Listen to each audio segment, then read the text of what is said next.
हरि बोल।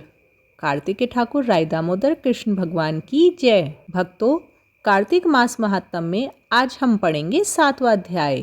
तो चलिए शुरू करते हैं। शौनक ऋषि श्री सूत जी से कहने लगे कि सूत जी, कार्तिक तथा तुलसी का महात्म्य कृपा करके कहिए। तब सूत जी कहने लगे कि हे ऋषियों, जो बात आपने मुझसे पूछी है, यही प्रश्न राजा जी ने नारद जी से किया था और कुछ नारद जी ने उत्तर दिया, वही कथा मैं तुमसे कहता हूँ। एक समय राजा पृथु नारद जी से पूछने लगे कि हे नारद, भगवान को तुलसी अति प्रिय क्यों है तथा इसका महत्तम और कार्तिक का महत्तम तथा इतिहास कहिए।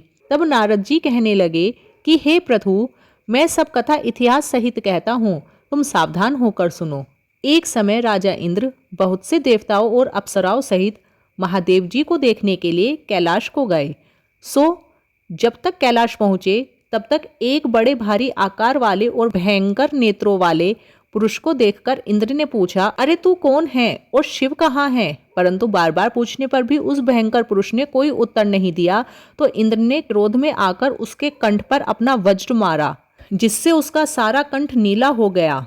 परंतु इंद्र का वज्र भी भस्म हो गया। फिर उसकी आंख से ऐसे प्रचंड अग्नि निकली मानो इंद्र समेत सारे संसार को भस्म कर देगी।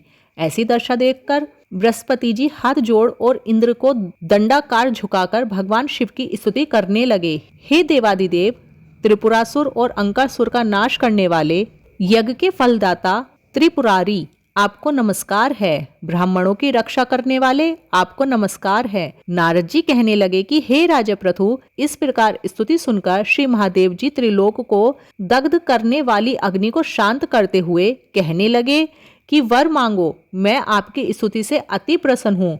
मैंने इंद्र को जीवन दान दिया, इस कारण आज से तुम्हारा नाम जीव भी होगा। बृहस्पति जी कहने लगे, यदि आप प्रसन्न हैं तो इंद्र की रक्षा कीजिए और संसार को दाह करने वाली अग्नि जो आपके नेत्र से उत्पन्न हो रही है उसको शांत कीजिए। तब शिव कहने लगे कि नेत्र में से निकली वह अग्नि वापस कैसे जाए, इसलिए अब मैं इसको दूर फेंकता हूँ। ऐसा कहकर अग्नि को हाथ में लेकर समुद्र में फेंक दिया। वह गंगा के संगम यानी कि गंगा सागर में जाकर पड़ी और बालक होकर रोने लगी। उसके रोने के शब्द से पृथ्वी कांपने लगी तथा सातों लोग बहरे से हो गए। ऐसा आश्चर्य देखकर ब्रह्मा जी वहां पर आए और जब समुद्र की गोद में बालक देखा तो विस्मय में पड़ गए और पूछने लगे कि यह बालक किसका है। समुद्र ने बड़े आदर से बालक को ब्रह्मा जी की गोद में दिया और कहने लगे कि यह मेरा पुत्र गंगा से उत्पन्न हुआ है, इसके जात कर्मादि संस्कार कराइए। फिर उस बालक ने ब्रह्मा जी की दाढ़ी पकड़कर इतने जोर से मरोड़ी कि ब्रह्मा जी के नेत्रों में से जल आ गया। किसी प्रकार दाढ़ी छूटी तो ब्रह्मा जी ने कहा कि इसने हमारी आंखों में जल यानी कि आंसू निकाला है, इसीलिए इसका नाम जलंधर होगा और अभी युवा हो जाएगा, क्योंकि यह शिव के अंश से उत्पन्न हुआ है। इस कारण शिव के सिवा और किसी से नहीं मारा जाएगा। जहां से इसकी उत्पत्ति हुई है वहीं विलीन होगा। ऐसा कहकर ब्रह्मा जी ने शुक्राचार्य को बुलाकर उसका राज्याभिषेक कराकर अंतर्ध्यान हो गए। तब समुद्र ने कमल नेमी की कन्या वृंदा के साथ उसका विवाह कर दिया। परम सुंदरी वृंदा के साथ क्रीड़ा करते हुए जलंधर परम सुख को प्राप्त हुआ। वृंदा पतिव्रताओं में सबसे प्रथम थी। जब उसके पति आते तो उसको पाद्य, अर्घ्य, आचमन आदि देती, आप ही पंखा करती। वह अपने पति को नारायण समझकर सदैव उसकी सेवा में लगी रहती। नारद जी कहते हैं कि हे राजा पृथु, जब पतिव्रता स्त्रियों के लक्षण कहते हैं, जो स्त्री पति दुख में दुखी और सुख में सुखी होती है, परदेश जाने पर क्रश और पति के मर जाने पर उसके साथ सती हो जाती है, पति के पाप पुण्य को आधा बांटने वाली स्त्री को पति के मर जाने पर अवश्य सती होना चाहिए। जो स्त्री सती होती है वह मनुष्य के शरीर में जितने रोम होते हैं उतनी ही संख्या भर वर्षों तक अपने पति के साथ स्वर्ग में वास करती है। जो स्त्री सती होने के लिए जितने कदम शमशान की तरफ जाती है, पद पद में एक एक यज्ञ का फल होता है। माता पिता और पति के कुल को पवित्र करती है। जैसे सपेरा सांप को पकड़कर बिल के बाहर निकाल लेता है, वैसे ही सती अपने पति को नरक से निकालकर स्वर्ग में पहुंचाती है। अतः पतिव्रता स्त्रियों अपने पति के साथ सती होना उनका परम धर्म है। तब नारद जी राजा पृथु से कहने लगे कि देवताओं के डर से जो दैत्य पाताल में भाग गए थे, वे जलंधर के आश्रय से निर्भय होकर पृथ्वी पर घूमने लगे। इसी समय जलंधर ने कटे सिर वाले राहु को देखा तो उसने शुक्राचार्य से इसका कारण पूछा। शुक्राचार्य ने समुद्र मथने तथा देवताओं द्वारा रत्नों के राजा की सब कथा सुनाई। इस प्रकार अपने पिता का मरण और दैत्यों का अनादर सुनकर जलंधर ने क्रोध के मारे घसमर नामक दूत को इंद्र के पास भेजा। घसमर दूत जल्दी ही इंद्र की सुधर्मर सभा में जाकर अभिमान पूर्वक इंद्र को नमस्कार भी न करके कहने लगा कि दैत्यपति जलंधर ने मुझको भेजा है और जो कुछ उन्होंने कहा है सो सुनो। तुमने हमारे पिता का मंथन करके उससे जो रत्न लिए हैं उन पर तुम्हारा कोई अधिकार नहीं, अतः वे रत्न हमें वापस दो। ऐसे घसमर के वचन सुनकर इंद्र विस्मय और भय से कहने लगा कि समुद्र सदैव हमारे शत्रु दानवों की रक्षा करता है, इसलिए हमने उसको मतकर रत्न ले लिए हैं। इस तरह समुद्र के एक पुत्र शंखासुर को विष्णु ने मार गिराया। समुद्र मंथन के ये सब कारण तू जानकर अपने स्वामी को सुना दे। नारद जी यह कहने लगे कि दूत ने यह सब समाचार जलंधर को सुनाए। तब जलंधर अति क्रोध करके देवताओं को जीतने का उपाय सोचने लगे। उसने सब दिशाओं तथा पाताल के दैत्यों को बुलाकर और शुंभ निशुंभ आदि को अपने सेनापति बनाकर करोड़ों दैत्यों को इकट्ठा किया और स्वर्ग के नंदन वन में जाकर इंद्र की अमरावतीपुरी को घेर लिया। तब देवता भी युद्ध के लिए बाहर निकले और अनेक अस्त्र और शस्त्रों से देवताओं और दैत्यों का युद्ध होने लगा। वे सब एक दूसरे को मार मार कर गिराने लगे और सब तरफ रुधिर बहने लगा। मरकर गिरे हुए हाथी घोड़े आदि से पृथ्वी ऐसी शोभित हुई जैसे मेघों की घटाओं से संध्या। इस युद्ध में मरे हुए दैत्यों को शुक्राचार्य अपनी अमृत संजीवनी विद्या द्वारा जिलाने लगे। देवताओं को भी बृहस्पति जी द्रोणाचल की दिव्य औषध से जिलाते थे।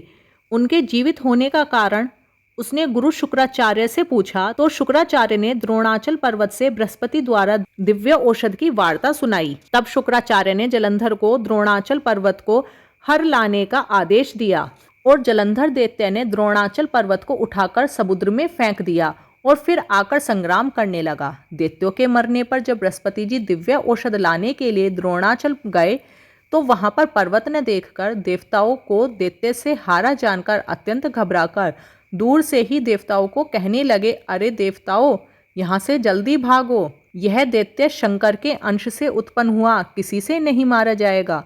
ऐसी बात सुनकर भय के मारे सब देवता दशों दिशाओं की तरफ भागे और जलंधर दैत्य ने जीत के नगाड़े बजाते हुए अमरावती नगरी में प्रवेश किया। सब देवता डर के मारे सुमेरु पर्वत की कंदराओं में जाकर छिप गए। देवताओं को भागा हुआ देखकर जलंधर इंद्रादिक देवताओं का अधिकार शुंभ निशुंभ आदि देवताओं को सौंपकर अन्य देवताओं का पीछा करने के लिए सुमेरु पर्वत की तरफ गया।